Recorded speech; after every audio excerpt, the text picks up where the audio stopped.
देखिए, जैसा कि आपको विदित है कि पिछले हफ्ते 10 दिन में कुछ ऐसी घटनाएँ हो गई थी कि कुछ लोगों की नहरों में नहाने के कारण मृत्यु हो गई थी।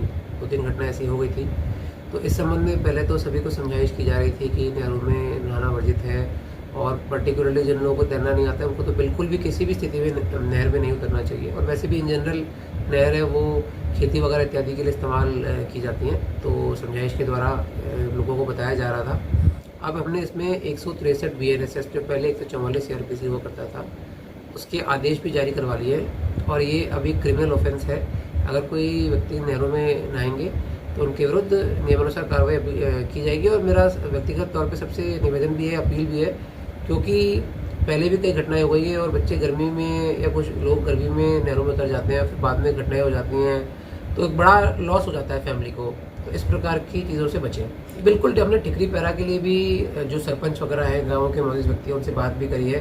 क्योंकि वैसे तो पुलिस की अपनी जो राइडर पीसीआर वो पेट्रोलिंग करती हैं, बट क्योंकि इलाका काफ़ी बड़ा होता है और नहर काफ़ी लंबी होती है, तो हर जगह मतलब पुलिस की डिप्लॉयमेंट करना थोड़ा मुश्किल हो जाता है।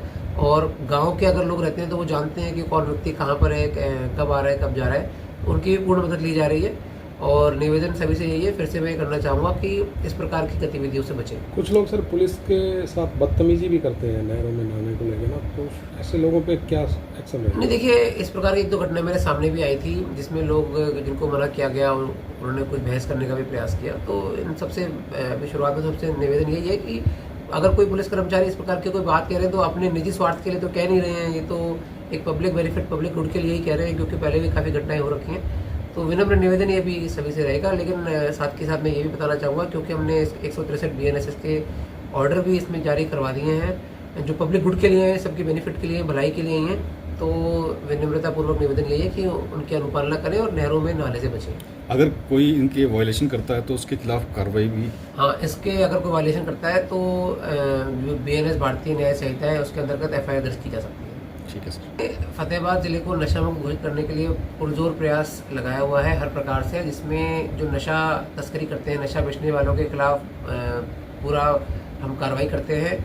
और जब भी हमको कोई इनपुट मिलता है, लगभग प्रतिदिन ही हम किसी न किसी जो हॉटस्पॉट्स ऑफ ड्रग पेडलिंग है, जहाँ पर इस प्रकार की गतिविधियाँ ज़्यादा रहती हैं, जिनके खिलाफ पहले मुकदमे दर्ज है, या जो बहुचर्चित लोग हैं जो नशा तस्करी में संलिप्त रहते हैं, इनके स्थानों पे 42 एनडीपीएस एक्ट के तहत हमारे डॉग स्क्वाड, एवीटी टीम, स्वैट टीम, लोकल पुलिस के साथ में सर्चिंग इत्यादि की जाती है।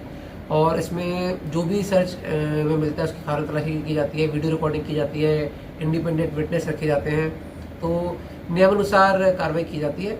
और अगर कोई किसी प्रकार की संबंधित संदिग्ध वस्तु मिलती है तो एनडीपीएस एक्ट या अन्य संबंधित एक्ट के अंतर्गत कार्रवाई की जाती है। तो आज जाखल में भी कुछ ऐसी जो एक्टिविटीज़ हुई हैं उसमें कुछ मिला है सर? देखिए, मॉर्निंग में तो अभी तक इसमें कोई संदिग्ध वस्तु नहीं मिली थी, लेकिन अभी भी वो इन्वेंट्री को एवेल्युएट कर रहे हैं। अगर कोई उसमें से ऐसी संदिग्ध वस्तु मिलती है, या मान लीजिए कोई आरोपी है जिसके विरुद्ध पहले कोई ऐसी एफआईआर दर्ज हो जिसमें अरेस्टिंग इत्यादि को पेंडिंग हो, तो अगर कुछ ऐसा होगा तो आपको बता दिया जाएगा। ठीक है।